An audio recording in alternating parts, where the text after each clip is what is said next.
yang daftar banyak sekali yang ingin tahu nih tentang gimana sih bisnis melalui Instagram. Iya, Yang kita tahu memang Mas Latif ini sangat expert ya di bidang itu gitu ya Mas ya. Nah, insya boleh ya Allah. Mas cerita sedikit ya, cerita sedikit tentang Mas Latif sebagai apa atau pengalamannya apa sebagai CEO apa mungkin.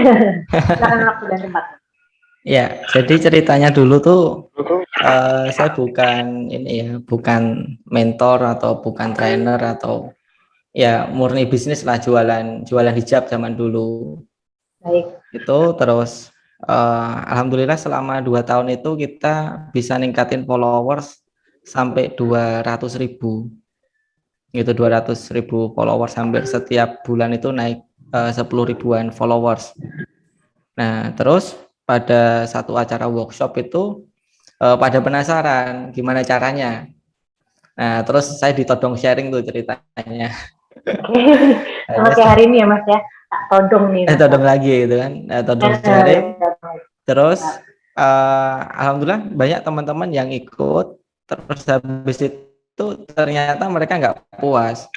Mas, maneman Mas kalau sharing ilmu seperti ini cuman Mas Latif aja, kita aja yang tahu gitu. Nah, kemudian itulah yang menginisiasi buku saya yang pertama, Instagram Business Roadmap, dan akhirnya ya sudah saya mulai sharing lewat buku. Dulu belum ada kegiatan live Zoom kayak gini, belum ada seminar, workshop, belum ada. Nah, cuman pada satu ketika bisnis saya diuji gitu dengan cash flow. Jadi kita cukup punya banyak hutang dan selama itu uh, saya banyak nganggurnya gitu loh.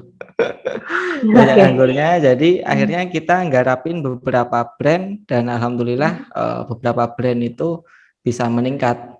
Jadi ada dua fokus, yang pertama Instagram, yang kedua reseller, bisa meningkat followersnya, kemudian juga bisa meningkat penjualan resellernya gitu. Jadi selama diuji itu malah ada sumber rezeki lain, sumber kita sharing di bukan di bisnis sendiri tapi di bisnis teman-teman.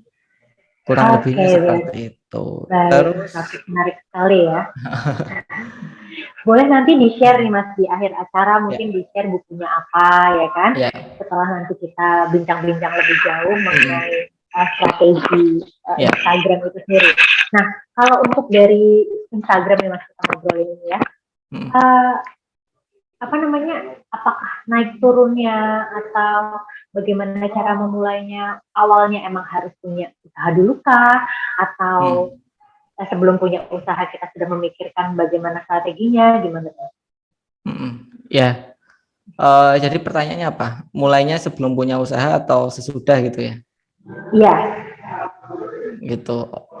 Ya ini tergantung strateginya. Kalau sahabat memang awalnya dari personal branding, senang sharing, ya udah sharing dulu, ngumpulin kolam kan, ngumpulin followers, kemudian nanti ketika sudah terbentuk followersnya itu baru kita tawarkan solusi dengan masalah-masalah apa yang terjadi yang dari followers kita kasih solusi gitu. Jadi itu bangun ekosistem dulu istilahnya, itu bisa gitu. Atau sambil jalan juga bisa kan, kita buat produk, kita launching, nanti dapat feedback seperti apa, itu kita perbaiki lagi, feedback seperti apa kita perbaiki lagi sampai produk kita itu market fit gitu. Karena saya dulu juga punya jasa Instagram consultant sama reseller consultant, itu tidak langsung bisa diterima pasar, butuh Oh, waktu baik. butuh waktu mengedukasi. Jadi sampai 1 bulan itu masih sedikit yang daftar, 2 bulan itu lumayan, 3 bulan, 4 bulan itu baru rame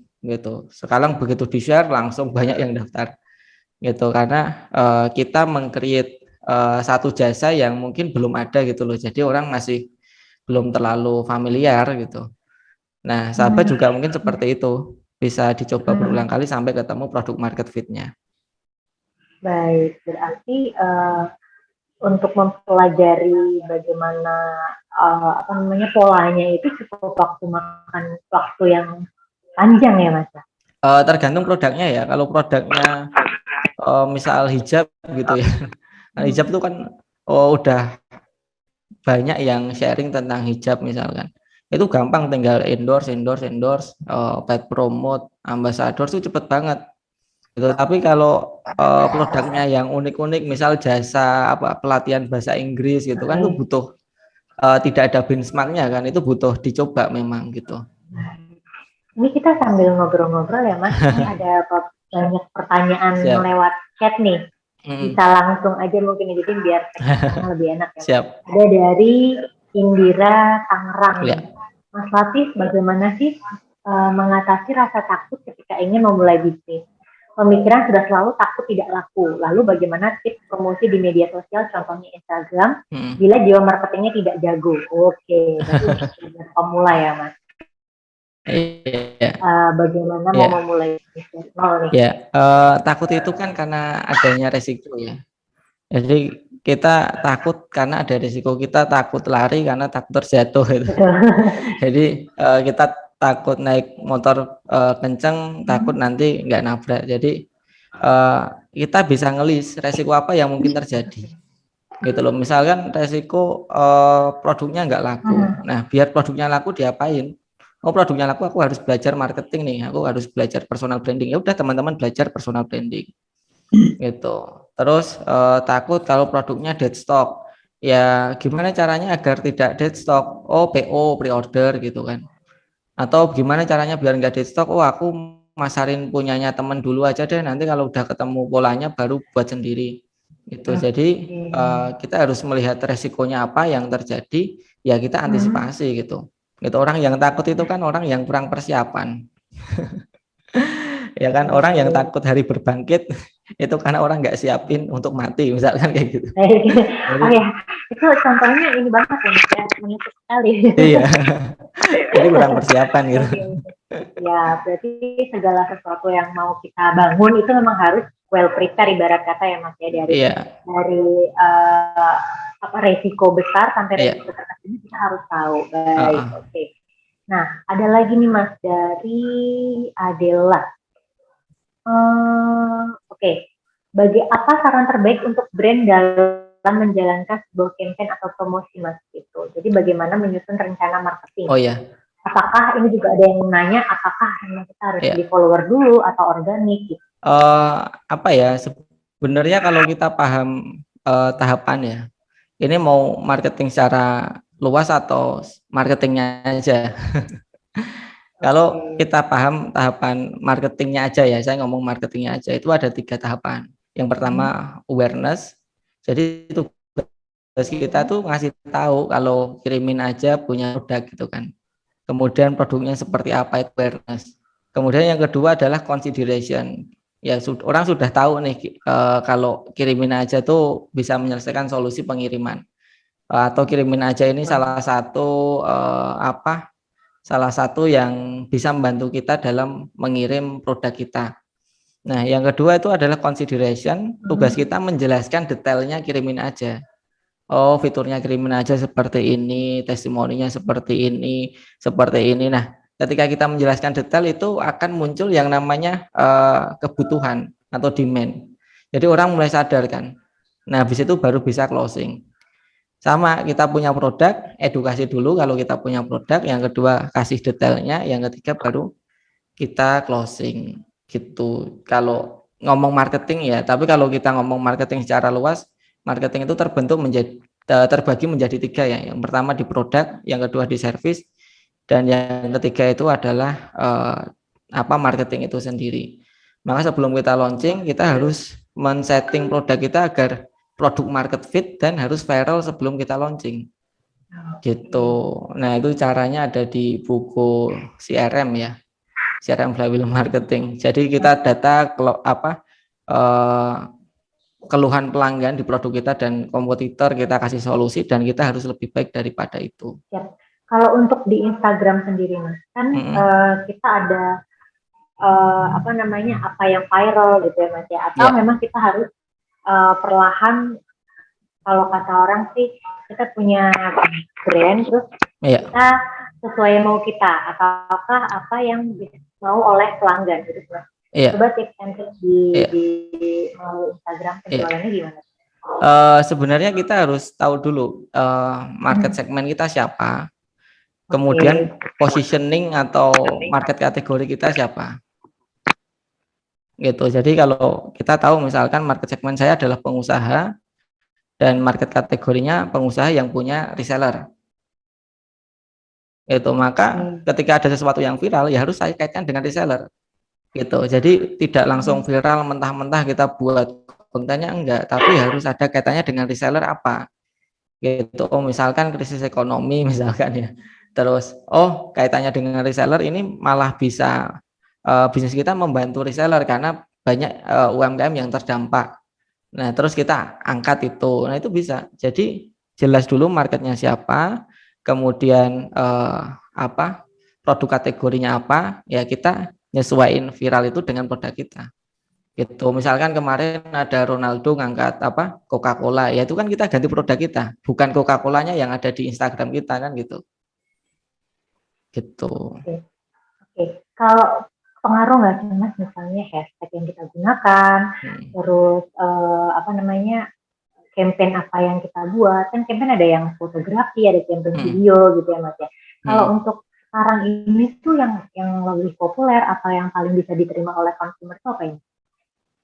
Oke, hashtag itu bisa mendatangkan impresi, tapi nggak banyak, paling cuma 5% gitu. Jadi monggo kalau sahabat pengen pakai hashtag ya pakai aja, cuman nggak banyak. Atau daripada cuma 5%, mending saya nggak usah sekalian biar orang bacanya enak gitu, nggak terasa dijualin. Itu kan pilihan, monggo gitu, tapi nggak banyak hashtag. Terus untuk bentuk campaign itu bebas sih, nggak ada apa ya, ini campaign untuk iklan hard selling atau campaign apa untuk upload Mbak, untuk sekedar upload atau campaign kita iklankan. Nah itu kan ada dua ya Mas, campaign yang kita iklankan sama yang kita upload di feed gitu. Nah kalau dari sisi di feed deh Mas, kan pasti kita juga harus ada tatanannya seperti apa, terus per day-nya kita harus upload apa. Ya tergantung goalnya. Kalau goal kita pengen di share itu single image cukup. Misal kita upload quotes, upload 5 tips dalam menjalankan apa Instagram marketing gitu. Jadi itu kan bisa tinggal diklik tombol share masuk ke stories. Kalau video kan terlalu ribet kan, atau kalau carousel kan nggak bisa cukup satu carousel, harus banyak yang di share. Jadi kalau goalnya di share gitu, tapi kalau goalnya mendapatkan banyak impresi itu biasanya video. Kalau mendapatkan banyak save itu carousel. Jadi beda-beda gitu. Oke, beda-beda goalsnya ya Mas ya. Kalau misalnya video memang banyak mendatangkan viewersnya di situ. Oke. Kalau untuk yang di ads-kan nih Mas dari Instagram, lalu kita ads-kan, itu gimana Mas? Kalau Instagram di ads kan yang kerasa itu yang ada sales hook-nya ya, kayak orang lihat itu langsung pengen apa ya, penasaran gitu loh. Gitu. Contohnya kemarin tuh saya lihat di Jogja Locker itu ada salah satu brand milik teman juga yang biasanya tuh yang nge-like itu cuman maksimal 100-200, ini yang like bisa sampai 2.500, komennya sampai di hate karena saking viralnya kan. Nah itu ada tulisannya open recruitment gaji 5 juta. Oke. Jadi banyak yang skeptis karena wah ini bohong nih, nanti banyak persyaratannya, pekerjaannya disiksa macam-macam. Ada yang skeptis seperti itu, ada yang mengapresiasi gitu. Jadi itu lebih ke pemilihan headline utamanya sih gitu kira-kira. Nah di otak itu ada yang namanya amigdala kan. Amigdala itu sistem pertahanan manusia, dan mereka tuh baru berkontraksi ketika ada sesuatu yang di luar dari kebiasaan. Biasanya ada bangetnya Mbak, kalau kita pengen sales hook belajar agar orang lihat ya, ada bangetnya, besar banget atau kecil banget. Nah misalkan kita lihat pak makanan nih, sop balung gajah misalkan kan, gedenya segini. Nah itu kan jadi orang pengen foto. Nah kayak tadi 5 juta itu kan besar banget di Jogja, makanya rame kan gitu. Jadi besar banget, kecil banget, panjang banget. Contohnya ada pizza limo kan 1 meter gitu kan. Nah, pendek banget, mahal banget, murah banget. Nah, mahal banget contohnya Salbi jualan steak di Instagram itu kan mahal banget, jutaan, puluhan juta rupiah ya, gitu. Nah, caranya seperti itu. Mbak, ini mau Q&A Jadi atau dari presentasi kira-kira? boleh. Setelah ini ada presentasi Mas Fatih? Ya, karena ini nabrak Oke. sholat asar nanti. Oh ya, siap. Langsung atau? Secara singkat nggak apa-apa, langsung aja. Oke, siap. Saya tampilkan slide ya. Oke, bismillahirrahmanirrahim. Assalamualaikum warahmatullahi wabarakatuh. Salam. Ya, perkenalkan saya Latif Setiawan. Dan tadi, alhamdulillah dari pengalaman saya tadi, ketika diuji kemudian membantu beberapa brand, sekarang kurang lebih ada sekitar 40-an brand yang resellernya kita bantu, dan sekitar ada 70-an brand yang Instagramnya kita juga dampingi untuk optimasinya. Kemudian ini buku ya, yang pernah saya tulis, ada Instagram, temanya Instagram, ada reseller, kurikulum reseller, behind the scene, dan terakhir CRM flywheel marketing gitu. Jadi pengelolaan database customer, karena pas diuji kan saya nggak punya budget iklan ya, dan ternyata kita bisa menjadi titik balik, kita nggak punya budget tapi kita menggerakkan database yang ada dan bahkan kita bisa survive, dan itulah yang mendasari saya nulis buku CRM flywheel marketing. Nah, terus ada 3 jenis konten di Instagram sahabat dengan goalnya masing-masing. Jadi kita pahami fundamentalnya dulu ya. Yang pertama itu konten produk, tujuannya untuk hard selling dan soft selling ya. Kalau sahabat pengen langsung to the point aja, misalkan fashion kan nggak perlu diedukasi, langsung aja to the point, hard selling nggak masalah. Terus yang kedua engagement, tujuannya menaikkan interaksi gitu. Kalau setiap hari jualan, interaksinya itu biasanya semakin hari semakin rendah. Nah, maka biar stabil kita pertahankan dengan konten engagement. Dan konten value itu tujuannya untuk menambah followers. Gitu. Jadi jangan berharap ketika kita setiap hari konten produk followersnya pengen naik secara organik gitu. Okay. Itu kayak sangat mustahil gitu ya. Ada tapi kecil, peluangnya sangat kecil gitu kan. Nah, jadi beda goalnya. Sahabat pengen apa? Pengen naik followers ya perbanyak konten value. Kalau pengen banyak interaksi, ya perbanyak konten engagement. Kalau pengen jualan, perbanyak konten produk. Gitu. Dan konten produk ada 4 jenis ya. Yang pertama itu konten casual. Itu adalah konten produk kita dipakainya untuk apa. Misalkan saya punya produk niqab dan rata-rata customernya adalah muslimah yang baru berhijrah dan pengajian. Jadi ikut pengajian, maka konten casualnya ya pas pengajian kayak gini, kajian-kajian seperti ini. Nah, ini dapat sekitar 3.000-an likes ya. Terus yang kedua, bisa juga dikombin dengan indoor. Misalkan sahabat jualan skincare, jualan apa? Produk-produk yang kecil gitu ya, yang dimana butuh detailnya, elektronik atau apapun. Nah, itu bisa dengan konten indoor. Terus yang ketiga itu detail. Nah, detail itu misalkan sahabat jualan apa? Tas. Nah, tas itu kan kalau cuma di foto tampilan depannya kan kita nggak tahu. Maka butuh tampilan dalamnya kita zoom, kemudian kita foto gitu kan. Nah, sampai detailnya ketahuan. Nah, itu jadi kita juga butuh sesekali konten detail. Dan yang keempat adalah flat lay. Flat lay itu dari atas. Nah, ini biasanya makanan. Karena kalau makanan difoto dari samping itu kelihatan mangkoknya saja ya. Kalau dari atas kan kelihatan menunya gitu. Nah, ini untuk konten produk, tujuannya untuk hard selling dan soft selling. Yang kedua konten engagement. Konten engagement ini rata-rata engagementnya di atas 3.000 ya. Ini bisa 5.000 likes. Nah, salah satunya adalah dengan giveaway. Nah, giveaway ini kalau follower sahabat masih terbatas, engagementnya masih di bawah 100 likes, itu giveaway-nya bukan di akun Instagram kita, tapi di akun selebgram. Jadi kita paid promote, endorse ataupun ambassadors, kemudian kita ngiklan di situ. Nah, maka followersnya selebgram yang masuk ke kita. Itu yang pertama. Terus yang kedua quiz. Quiz ini tebak-tebakan. Ya tebak-tebakan ringan lah. Ini biasanya yang komen bisa sampai 50, 100, 200. Meskipun engagementnya nggak terlalu gede ya. Tapi komennya gede.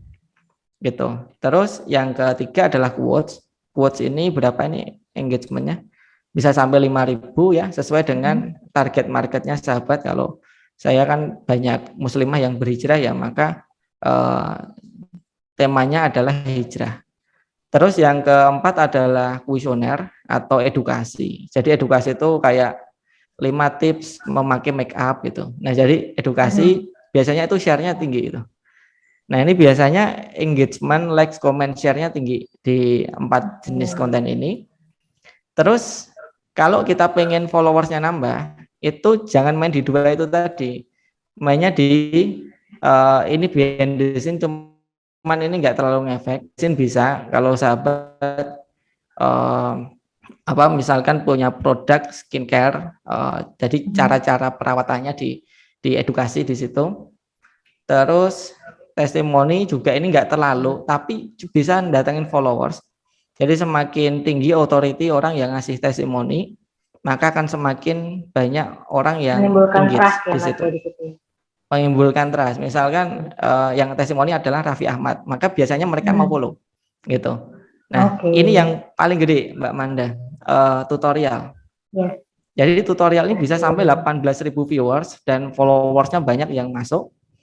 Itu sahabat bisa ngasih tutorial sesuai dengan kebutuhan market. Misalkan produknya ya. Sesuai dengan produk. Nah, misalkan kerudung ya tutorial pakai kerudung, skincare tutorial perawatan wajah, make up ya tutorial make up. Gitu. Jadi di sini pelanggan mulai senang gitu. Mulai senang kenapa? Karena dia mendapatkan value, bukan cuma dijualin.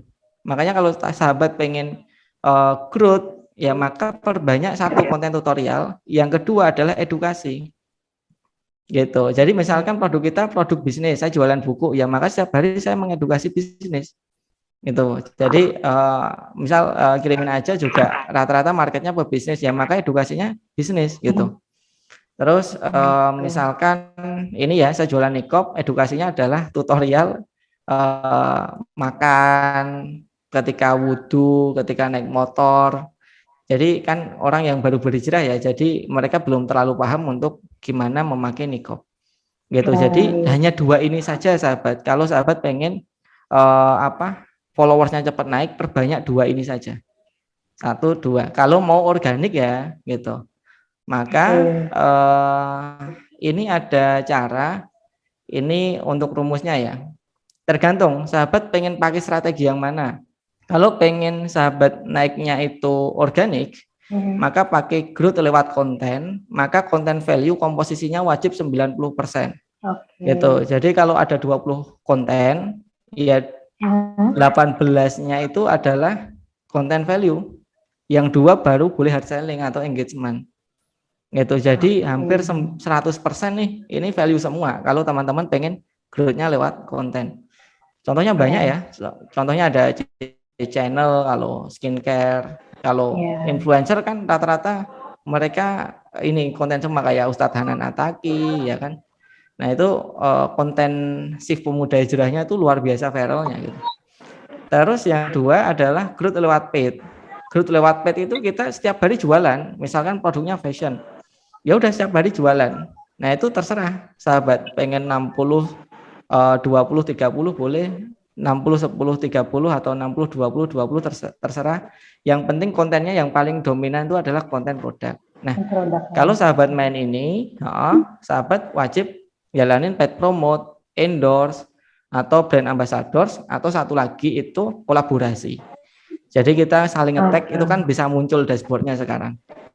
Atau juga bisa live streaming bareng. Jadi sahabat harus banyak-banyakan, kuncinya adalah banyak berinteraksi dengan akun dari luar, gitu loh. Kalau kita pengen lewat paid, nah caranya gimana? Monggo, yang penting clue-nya adalah banyak berinteraksi dengan akun dari luar. Nah, terus untuk growth lewat konten ini nggak sembarang konten loh, ini nggak cuman kita edukasi kemudian bisa growth, nggak, ada KPI-nya. KPI-nya adalah minimal 5 value. 5 value itu 5 poin. Misalnya nih, saya membagi tips cara perawatan wajah, maka minimal harus ada 5 cara, gitu. tutorial memakai hijab, minimal harus ada 5 tutorial dalam satu video. Jadi kalau cuman sedikit, orang males loh, orang males save, wah cuman satu itu kan, males save. Tapi kalau padat, misalkan bisa 10 poin, nah itu biasanya orang save dan share-nya akan tinggi. Dan itu biasanya mulai ada 10, 50, 100 orang yang follow kita. Gitu. Jadi ada KPI-nya gitu. Nah, itu nanti insya Allah lain kesempatan kalau ada kesempatan lagi kita akan coba riset apa ya, cara kita iklan langsung ya, lewat paid promote, lewat endorse, ambassadors, atau juga lewat kolaborasi atau juga live, nanti bisa kita sharingkan setelah ini ya, lebih kalau ada dalamnya bisa kesempatan. langsung Iya. di coaching sama Mas Latif gitu Betul, ya. Betul. Nah, nanti kalau sahabat Jadi untuk teman lupa di save nih, save, nah, ada kontaknya ya. sama sahabat kalau misal pengen tahu lebih lanjut Instagram kami ya. Jadi ini beberapa klien kami ada di sini, ada beberapa portofolio juga. Nah, ini contoh-contoh konten yang kita buat. Jadi kita bukan template ini, terus beberapa ini disesuaikan dengan ya, brand identity-nya ya Mas ya. Betul. Nah, ini service konsepnya, ini planning marketingnya. Jadi kita buatkan planning marketing plus kita dampingi 6 kali pertemuan. Terus ini paketannya 2 sampai 4 juta. Terus beberapa klien kami ada alhamdulillah cukup banyak ya, tadi ada 70-an klien yang sudah on progress. Gitu, dan semoga jadi ilmu yang berkah dan bermanfaat, dan kita lanjut ke sesi tanya jawab. Waktu dan tempat saya kembalikan ke Mbak Manda. Luar biasa Mas Latif, padat, singkat, jelas, langsung clear. Itu sih yang kita butuhin Mas. Jadi memang kondisi sekarang ini dengan media sosial, online, itu tuh majunya pesat banget ya Mas. Karena sesuatu yang ditonjolkan itu langsung poinnya gimana. Jadi mungkin teman-teman di sini bisa cek tadi ya Instagramnya Mas Latif juga untuk tahu seperti ini ya cara berjualan melalui media sosial, terutama di Instagram tadi. Baik, ini aku mau bacain 2 pertanyaan sebelum kita closing, seperti itu ya. Saya pilih dulu. Ini ada pertanyaan dari yang banyak ini Mas, dari Via. Bagaimana kiat dan tips untuk menarik pembeli agar mau membeli produk kita? Gitu, selain dengan konten tadi itu Mas. Atau ada keywordnya atau seperti apa?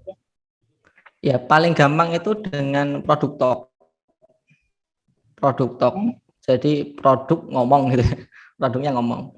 Jadi kita menghibah, ngerasani produk.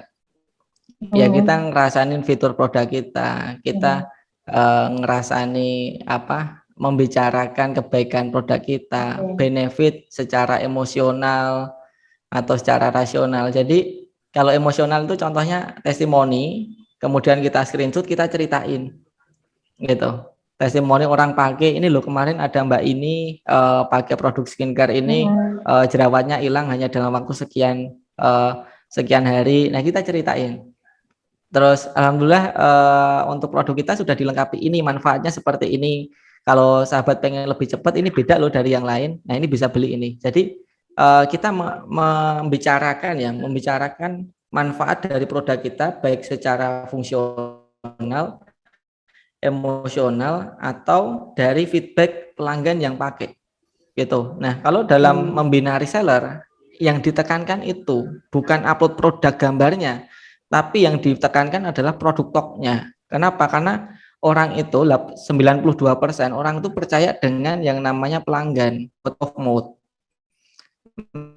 Maka yang kita tekankan itu word of mouth-nya. Jadi cerita pelanggan kita angkat. Nah, itu closing-nya tinggi, sahabat. Gitu, misalkan kirimin aja nih, mana buktinya kalau kirimin aja menyelesaikan masalahku, tidak seperti yang lain. Nah, maka Mbak Manda men-share screenshotan ya tentang pelanggan yang puas, kemudian di-share di sosial media. Kira-kira menarik nggak untuk orang akhirnya, aku pakai kirimin aja deh, ini kemarin yang lain seperti ini gitu. Itu kan menarik. Nah, itu produk talk, yang ditekankan adalah produk talknya. Oke. Lalu pertanyaan kedua nih Mas. Tampilan di IG apakah mempengaruhi minat pembeli jika mau mulai dari masa pandemi gitu? Iya, Dan kira-kira bisnis apa yang bagus untuk dimulai untuk saat-saat seperti ini? iya. Tampilan di IG itu mempengaruhi yang namanya persepsi gitu. Kita mau dipersepsikan seperti apa? Kalau kita pengen dipersepsikan profesional, kita produknya bagus, ya harus mewakilkan itu. Tapi kalau kita pengen dipersepsikan tanah abang, ya kan, yang harganya murah, ya nggak masalah, karena marketnya masing-masing. Nah, tergantung sahabat tuh marketnya siapa dan pengen dipersepsikan sebagai apa. Nah, terus peluang itu banyak sahabatnya, peluang itu banyak. Nah, tugas kita adalah menangkap masalah yang terjadi di lingkungan sekitar kita. Misalkan nih, saya ada di tempat wisata. Rumah saya tuh tempat wisata. Nah, rata-rata di tempat wisata ini banyak wisatawan yang pengen nginep tapi penginapannya selalu full karena hanya sedikit yang menyiapkan penginapan. Maka itulah jadi peluang bisnis. Ya udah aku jadi penginapan deh. Atau ada orang pengen berwisata selama pandemi ini, pengen wisatanya di alam. Ya udah aku buat 1-2 tempat, kemudian aku interiornya bentuk ya dengan konsep misalkan hotel kapsul misalkan, kemudian kita launching. Jadi itu semakin gede masalah, semakin gede peluang. Jadi bukan produknya dulu ya, masalahnya dulu kalau saya. Ini Tapi peluangnya kalau mau dulu yang produknya dulu ada bisa, gitu. tapi kalau produknya dulu juga bisa Mbak Manda, tapi lama. Kayak saya tadi gitu kan. Saya mengedukasi itu sampai 4 bulan gitu, menyadarkan kalau ini tuh bisa menyelesaikan masalah. Nah, kalau sahabat belum punya experience berbisnis ya lebih baik marketnya dulu, masalahnya dulu gitu. Peluangnya dulu. Oke. Nah, saya kasih kesempatan satu penanya langsung bisa on. Soalnya bisa dibuka, Mas. Ini Mbak Ulfa, silahkan. Halo, Assalamualaikum. Selamat siang. Waalaikumsalam. Selamat siang. Perkenalkan, saya Ulfa dari Bekasi. Izin bertanya kepada Mas Latif, sebagai reseller, bagaimana cara menghadapi persaingan harga ya, Mas? Apa penjualan di e-commerce seperti Lazada, Shopee, lain itu kan banyak banget harganya sama. Nah, itu bagaimana cara menghadapinya bagi reseller? Terima kasih. Jadi itu tergantung ya, marketnya itu blue ocean atau red ocean. Kalau kita red ocean ya mau nggak mau harus bersaing Mbak harganya. Jadi jangan dihadapi, diikuti. Cara paling gampangnya gimana harga saya juga bisa lebih murah gitu. Jadi kalau bisa setidaknya sama lah dengan yang lain, karena selama kita masih mahal ya akan berat gitu loh. Setidaknya sama. Nah, setelah itu dikasih misalkan bonus ya kan. Kemudian kita fokus memperbaiki rating agar sehari langsung kita kirim biar feedback dari customernya juga bagus. Jadi produk dan servisnya harus diperbaiki. Produknya dikasih bonus, servisnya harus cepat. Nah, nanti lama-kelamaan rating kita akan naik kan. Nah, ketika rating kita akan naik, biasanya kan orang kalau di marketplace sekitar 57% orang nonton ratingnya dulu baru check out. Gitu, itu ada datanya, maka fokus memperbaiki rating. Nah, kembali lagi dengan tadi perang harga, yaitu tergantung marketnya. Kalau sudah banyak yang jual produk yang sama ya pasti perang gitu loh. Kalau nggak mau perang harga ya jangan main di situ. Kalau kita nggak mau kalah ya jangan ikut bertanding kan gitu. Gitu. Jadi harus dipikirin Mbak, gitu, setidaknya sama dengan produk rata-rata yang dijual di situ harganya berapa. Ya. Nah, mungkin aku tambahin ya Mas, mungkin dari ide-ide pengemasan gitu ya, kita lebih diunggulkan lagi walaupun harganya tetap sama. Betul. Mungkin seperti itu ya. Ada value tambah. Oke. Value tambahan, baik. Wah, menarik sekali Mas, ini mungkin waktunya tidak cukup banget nih kalau untuk kita bahas lebih jauh webinar kali ini di Mulai Bisnis. Pada hari ini mendapatkan biasa banyak ya, jadi bisa dipelajari lebih lanjut, dan juga kita punya tiga pemenang untuk penanya teraktif yang ikut webinar pada hari ini. Namun kita akan mengumumkannya di Instagramnya @kiriminaja.com. Jadi teman-teman langsung follow, nanti kita akan umumkan via story gitu. Nah, setelah ini kita juga bisa share materi pada hari ini di Telegramnya kita. Linknya ya ada di chat. Nanti admin kita masukin link di chat. Di Telegram kita banyak sekali informasi-informasi yang bisa didapat oleh teman-teman kirim. Ya gitu Mas Latif. Jadi kita memang banyak sharing and caring nih untuk teman-teman agar terpicu dan terpacu untuk selalu berinovasi, dan juga yang bingung mau mulai bisnis dari mana bisa selalu ngikutin Filmin aja gitu. Baik, terima kasih banyak Mas Latif sudah meluangkan waktu pada siang hari ini. Luar biasa sekali pelajarannya ya Mas. Ya, pelajaran ini aku juga sambil belajar loh Mas. Di sini aku juga sambil belajar bahwa peluang itu tuh besar sekali gitu ya. Apalagi ini baru satu platform nih Mas, baru satu platform dari Instagram, dan kita bisa memanfaatkan melalui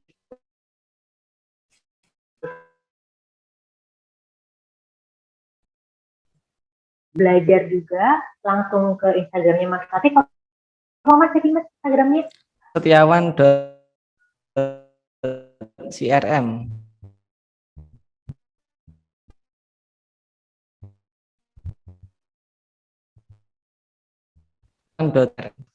Bisa langsung di follow ya teman-teman sekalian. Sudah ada di chat, bisa dicatat. Terima kasih banyak waktunya Mas Latif. Ya. Sampai jumpa lagi di lain kesempatan, dan teman-teman juga terima kasih atas antusias dan partisipasinya. Ya, saya Manda undur diri. Sampai ketemu lagi di Ngulik Bisnis selanjutnya. Assalamualaikum warahmatullahi wabarakatuh. Waalaikumsalam warahmatullahi wabarakatuh. Thank you Mbak Manda. Thank you sahabat. Terima kasih. Selamat siang. Ya.